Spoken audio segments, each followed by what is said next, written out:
నేను మీ నవీన్ చేయాలి. ఈరోజు నేరేడుచెర్ల మండలం చింతకుంట్ల గ్రామంలో గ్రౌండ్ వాటర్ సర్వే చేయడానికి వచ్చాము.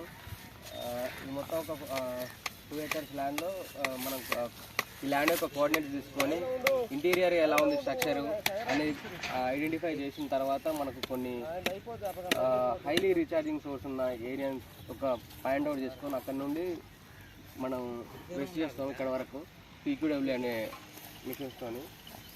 అదేవిధంగా లొకేటర్ ఒక జెర్రా అనే జర్మన్ లొకేటర్తో ఆ పిన్ పాయింట్ లొకేట్ చేసుకున్న తర్వాత ఆ పిన్ పాయింట్ లొకేట్ చేసుకున్న సరౌండింగ్స్లో PQWతో మనం కింద ఉన్న రాక్ ఫార్మేషన్ స్టార్టర్ అనేది తీయడం జరుగుతుంది.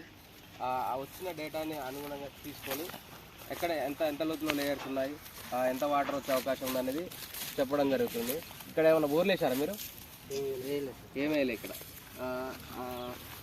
సరౌండింగ్స్లో పడదన్నారు కదా, అది ఎంతలో పడలేదు? 150-100 దాదాపు ఇక్కడ చూసుకుంటే అవతల సైడ్ చూసుకుంటే మొత్తం షీట్ రాక్ ఎక్స్పోజర్స్ కనపడుతున్నాయి. అంత తక్కువ లోతులో పడడానికి కారణం అదే. ఆ షీట్ రాక్ ఉన్న ఏరియాలో లేదా గ్రానైటిక్ హైలీ హార్డ్ గ్రానైటిక్ టైరన్ ఏరియాలో తక్కువ లోతులో పడడానికి అవకాశాలు ఉంటాయి. లోతుకు పోతూ ఉంటే ఆ రాక్ యొక్క హార్డ్నెస్ పెరిగి కింద ఫ్రాక్చర్ డెవలప్మెంట్ కావడానికి అవకాశం ఉండదు.